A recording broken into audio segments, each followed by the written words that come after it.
Hi, I am Angel Grant. I co founded Death Over Dinner and I head up content here at EOL. And I'm so happy to be here right now with Dr. Jim deMaine. Jim is an author and retired pulmonary and critical care specialist. He spent over 40 years in busy hospitals and ICUs, navigating ethical and spiritual terrain with thousands of families. His book, Facing Death, walks readers through advanced care planning with the goal of creating a peaceful transition and ways to leave a moral legacy for our descendants. Um, Ask the Doctor is a weekly series, so please keep coming back and joining us. And every week we explore both the practical and the esoteric and everything in between, where it comes to advanced care planning. So thank you for joining us today. Hello, Jim. Hi, Angel. Really good to be with you. Nice to meet you today. Likewise. Um, so just to let everybody in on it, Jim and I were emailing yesterday and tossing around a couple of ideas for the topic of conversation today. And one of the ones that Jim offered up happened to coincide with my uncle passing away yesterday, and uh, and it was about the topic of feeding tubes, and so um, my aunt and my two cousins, my uncle's two sons, were in conflict really the last few days before my uncle died about what to do about the feeding tube, because one had been removed already earlier in the week, and then it came about that he needed one again, but there was no chance of him living. And and so I know that for me, if there's no chance of me living, I don't want any stress inducing, not procedures, not even people in the room. Please remove as much stress as possible while I transition. And with that, but I respect anybody's wishes. And so, Jim, I would just love for you to take it away. One thing to let the listeners know first is that down here at the bottom of your screen for Zoom, to the right, there's a Q&A button. So when you have a question, and please ask questions, um, when you have a question, though, put it in the QA. Do not put it in the chat, because I will be watching the QA to share the questions with Jim. And Jim? Thank you, Angel, and thanks everyone for coming. I know more people are getting out and about now that a lot of us have been vaccinated. So I'm impressed that you're here today. I could see your faces, and I wish we could chat directly. But the issue of feeding tubes is one of those ones that a lot of us face when we're nearing the end of life. And the more discussions we can have ahead of time about our wishes, uh, make that one of the key factors. That CPR and ventilators are one thing that we really need to sit down with our healthcare proxy and with our family to really discuss ahead of time. But so often it's not. And I'd like to read you a story about a friend of mine who's a pediatrician. It's in my book, and it's called, the title of the story is, and basically my book is really a book of stories, but the title is My Husband Didn't Want This. Howie was voted outstanding teacher by the pediatric residents year after year. He was a walking textbook on the classic diseases of childhood: measles, mumps, and whooping cough. Over lunch, he'd rail against the ways allergists tested kids. Can you believe that they tie them to a papoose board, inject all those allergens up and down their back, look for swelling and redness, and call it positive? He'd cry. Then they put the kids on dust and mold shots. Howie loved the science and medicine, but his greatest passion was his patients. He had amazing rapport with children. One mom reported that Howie would all but ignore her in favor of hopping up onto the exam table with her child and start talking with her 6-year-old. Kids loved going to see Dr. Howie. He retired 10 years ahead of me and we lost touch. Then one day out of the blue, I got a call from Howie's wife, Jeannie. He had had a severe stroke and was in a nursing home. I don't know what to do and I really need some help, Jeannie said. Howie keeps getting pneumonia. He's confused. He can't move his right side at all, and he seems to be slipping into coma. Could you visit him? I asked Jeannie how she was holding up. Not very well, she said. I feel so badly for him. They put this feeding tube in, which I'm pretty sure he wouldn't have wanted. One thing just led to another during rehab, and he's not making any progress. We chatted some more. As his spouse, Jeannie was Howie's advocate, legal advocate by default, now that he wasn't able to make his wishes known, and he had not completed any advance directive. Nursing homes are often called God's waiting room, and in a way that's accurate. Many residents exist in sort of a limbo state, out of sight, out of mind. When I went to visit Howie, he lay propped up in a bed, his jaw slack, his right eye partly closed. He did not respond to my voice or hand squeeze. The nurses had been unable to rouse him. There wasn't much for physical therapy to do anymore other than just passive range of motion exercises. I was able to speak with Howie's neurologist. The prognosis for meaningful recovery looked bleak. Again, Jeannie said, I know he would hate being like this. I just feel so guilty. And I'd feel so guilty if he had this feeding tube stopped. I don't even know if the facility would allow that. We found a quiet place to talk. Howie and Jeannie's 2 grown sons joined us. Fortunately, all 3 were in agreement. Howie would never have wanted to live like this. Together, they developed a picture of what he would wish for and what he would say if he could and how he would love them for listening. Then they talked with their minister, a close friend, a social worker, and their doctor. About 10 days later, after the feeding tube had been removed, Howie died peacefully. So this is one of the issues with feeding tubes. And I'd like to just tell you what a feeding tube is, basically, to start with. There's really 2 ways to do this. One is what we call a nasogastric tube. It's a temporary tube that's put through your nose down into your stomach.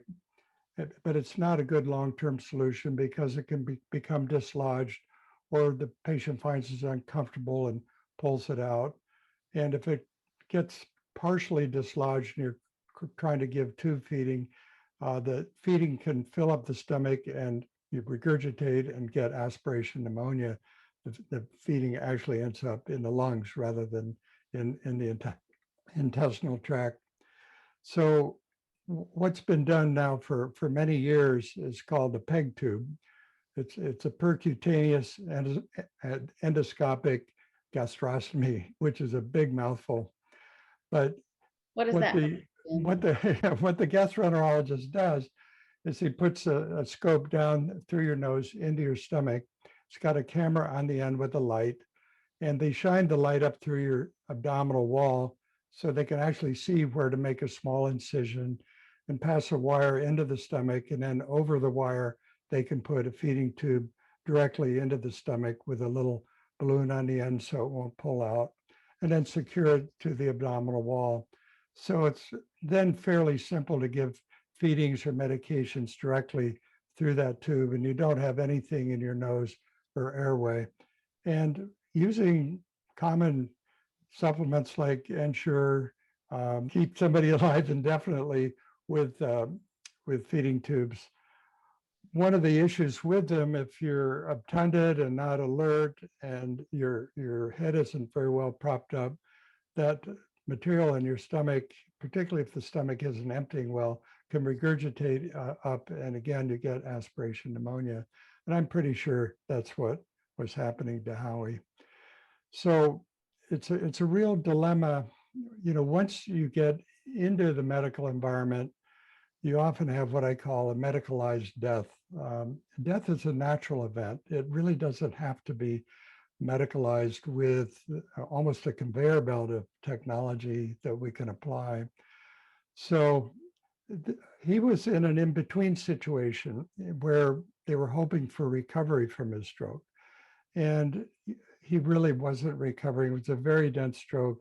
He was completely paralyzed on one side of his body. And he had then begun to lose consciousness, probably from brain swelling or maybe additional strokes. So that's why his outlook was so poor. And the family knew he would never want to live like this. And it is legal, I think, in all states now. This goes by state law. If it's well expressed by the patient or the patient surrogate that this does not represent the wishes of the patient, a feeding tube can be removed. And this is okay even with conservative Catholic Church doctrine, that kind of things. Patient has a right to self-determination. In fact, after some of the famous legal challenges like Terry Chavot or Nancy Cruzan, those were cases that involved feeding tubes.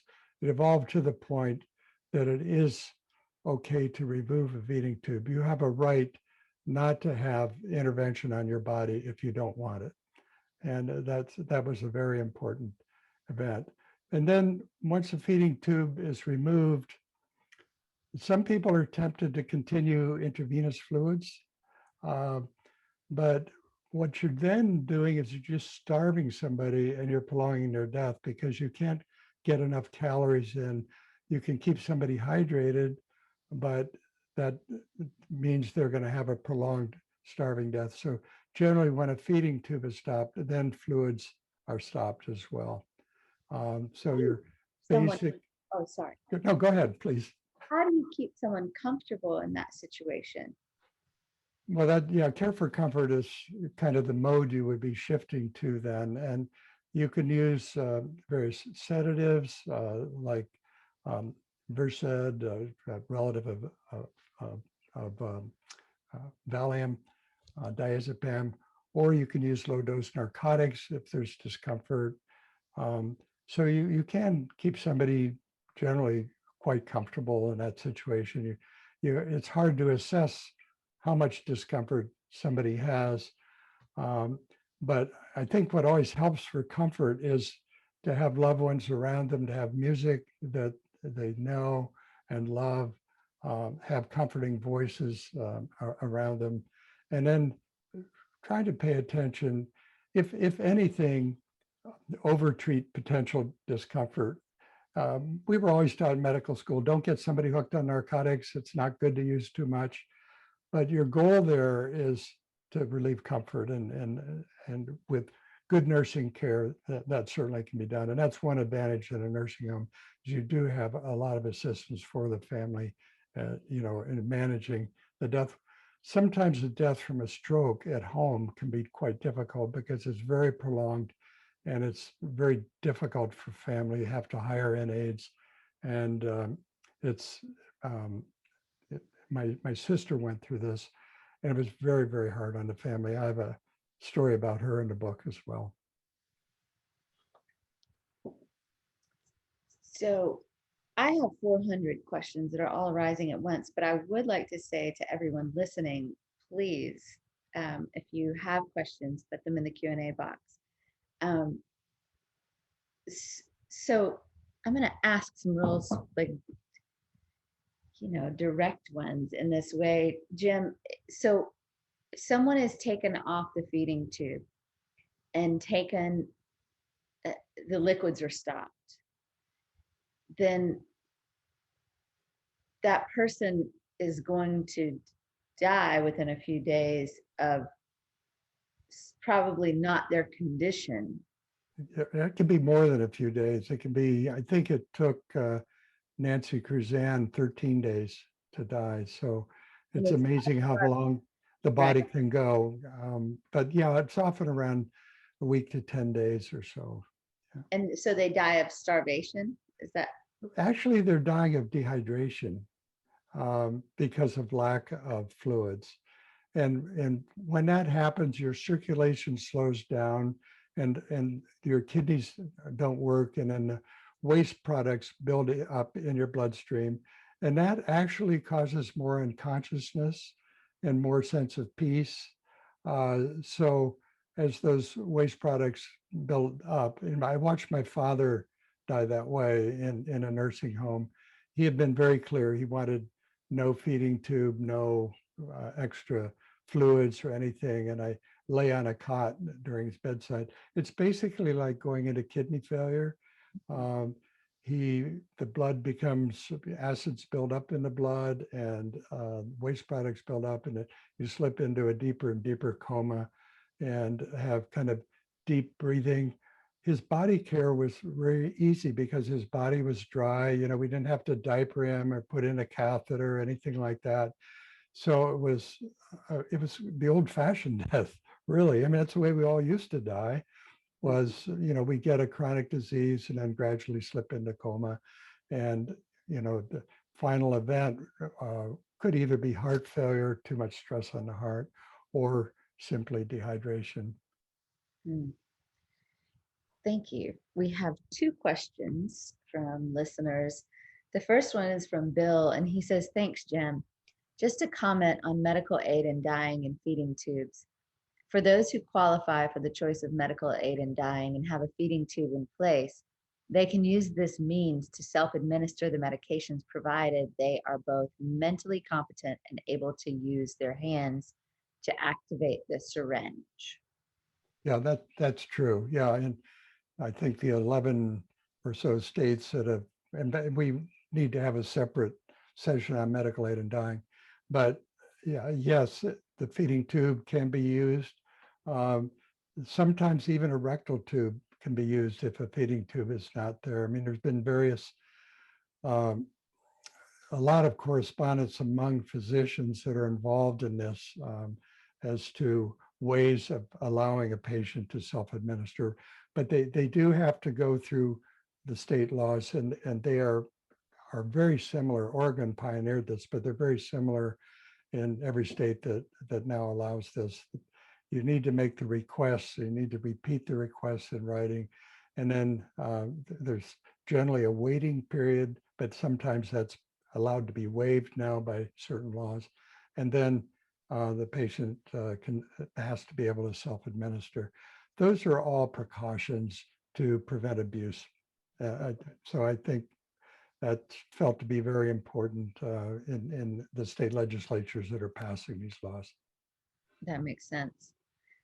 We have another question from Bob, and Bob says, "I appreciate the explanation of the mechanics of the feeding tube and the right to have it removed. How often is it successful to use a feeding tube to get back to full recovery? Is the tube always done in the nose or through the mouth? Or does DNR notice include refusal of a feeding tube?" Okay, so I'll repeat. So we have three questions there. How often is it successful to use a feeding tube to get back to full recovery? Is the tube always done in the nose or through the mouth? Let's go one at a time because I'll Okay. forget. So the feeding tube can be amazing for somebody, let's say, that has an intestinal disorder, and they need supplements. They might be able to take part of their nutrition by mouth, but maybe they have an esophageal issue or something like that. You can basically live a normal life. It depends on your underlying disease.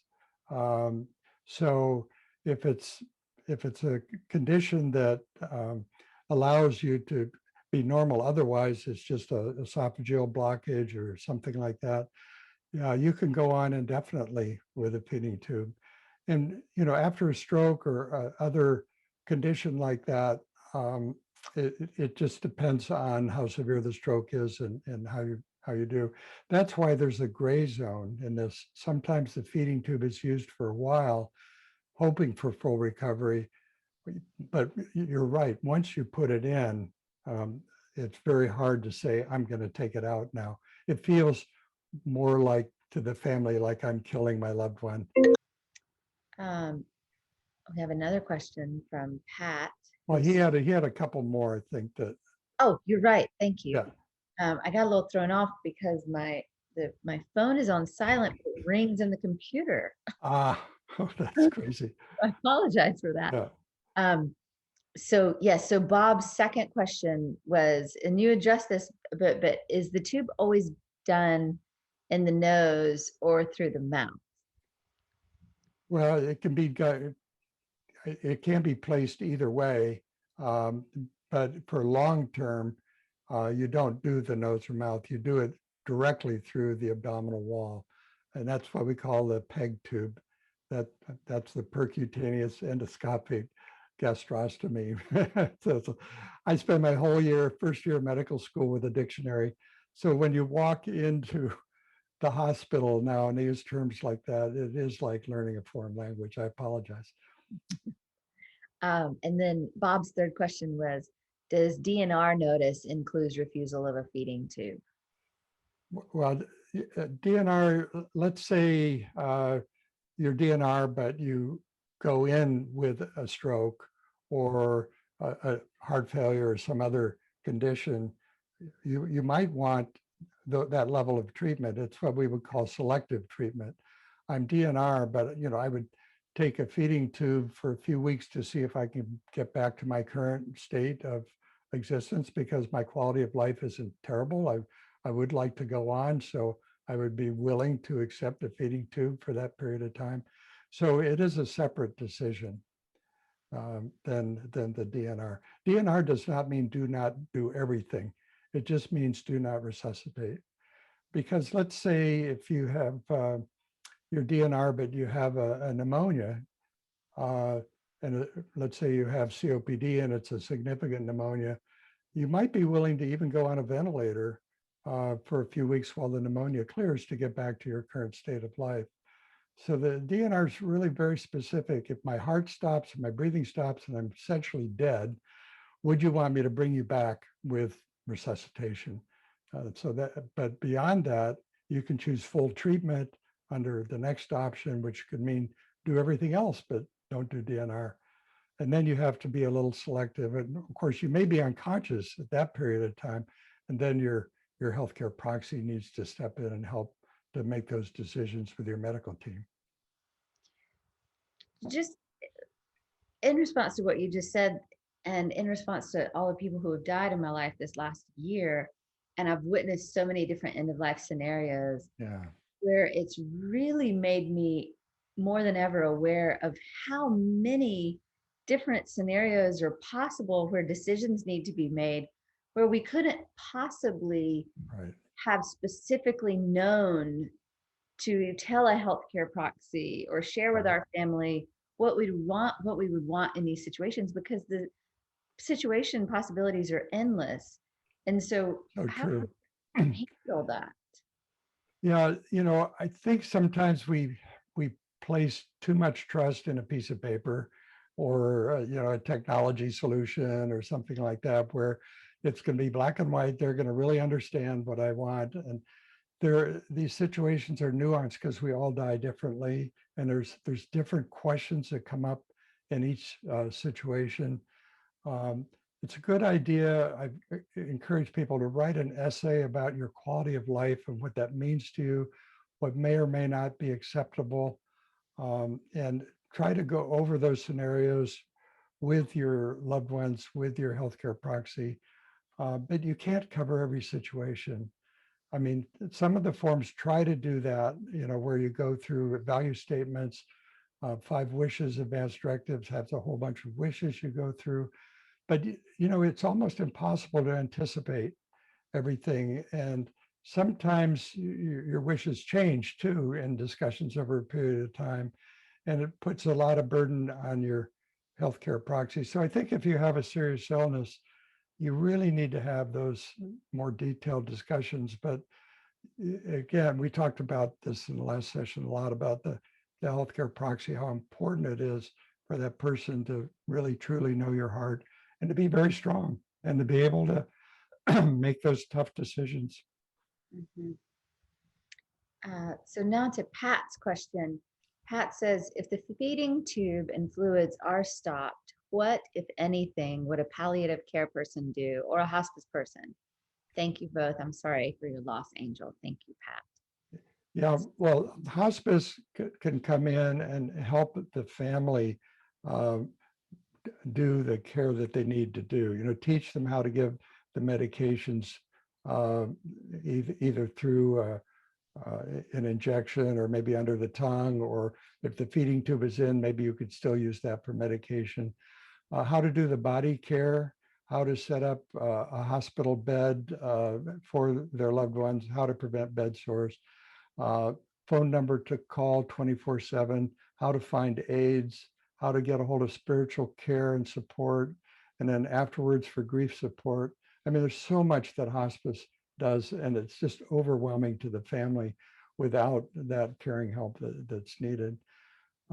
Palliative care can help guide the bigger picture if needed. They can look at the patient in a very holistic sense, help particularly with medication adjustment.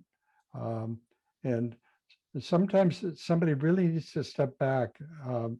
For example, my sister was on hospice and developed a nosebleed, and I got a long distance call from Pennsylvania, and she was on the phone. They had already tried cold packs, and in her sweet, sweet voice, she said, "Jim, is it illegal to die from a nosebleed? I know I'm dying anyway." And I didn't want to try to answer that question right away. But of course, it is legal to die from a nosebleed. It'd just be very unusual and very horrific to watch. But I asked her if she was taking any blood thinners, and she was already on hospice, but they had left her taking a baby aspirin daily, which, is an anticoagulant to prevent heart attacks. And why in the world would you be doing that for a hospice patient? So palliative care could come in and really look at the medication list, looking at other things that just don't make sense in the care and help to adjust that. But pain and suffering is really what they want to help the most. Last question. Bill asks, can you say more on the incidence of aspiration pneumonia as a consequence of use of the feeding tube? This is all, or it used to be, at least when I was in practice, an all too common reason the nursing home would send somebody into the hospital, that they would have an aspiration pneumonia. You have to be careful when you're doing feedings that the stomach empties properly. So the feedings have to be small amounts over time, and you have to check and see if the stomach is emptying properly. If you're giving feedings to an already full stomach, you're going to, and the patient is in a recumbent position, that naturally will reflux up the esophagus. And then just with normal breathing, it'll be aspirated into the lungs, because often the cough reflex is not normal. The mental status isn't good, and they're not sensing that something's in the throat that needs to be coughed out. So it is a problem, a potential issue for anybody getting feeding tubes. Not that it can't work, with careful monitoring, with keeping the patient up at about 30 degrees, their head elevated, just to help with gravity, preventing that. It can really help in rehab. And we use feeding tubes commonly post-operatively, where somebody would have complications, sepsis. We're going to be a long time recovering on a ventilator. We would joyfully put in a feeding tube, and once we knew we were getting nutrition taking hold, it's very key to their survival and their immune system, to getting the gastrointestinal tract working. So it's a wonderful technique, and it was really developed back in the 60s when I was in medical school for surgical patients and their recovery. And it was really miraculous to help children with nutritional problems grow normally. So there's a lot of good things you can say about it too. I'm not against tube feeding by any means. Thank you so much, Jim. And thank you, everybody who joined us. And again, we do this every week. I'm just sitting in as a host for Michael this week, who's out of town. But Jim and Michael are here every week. And so please continue to join us. And if you want to share this episode with someone, or if you want to watch it again, or if you missed some of it, we will have it up on our on-demand section of EOL. And Jim, you will also be posting it on your blog, correct? Yeah, I have a blog. It's just called endoflifeblog.com, and you can find it there. And you can also find the blog if you just look on Amazon for my book. It'll, I think, refer you to the blog as well. Perfect. Yeah. Thank you, and we hope to see you next week. Thanks, Angel. That was fun. Jim.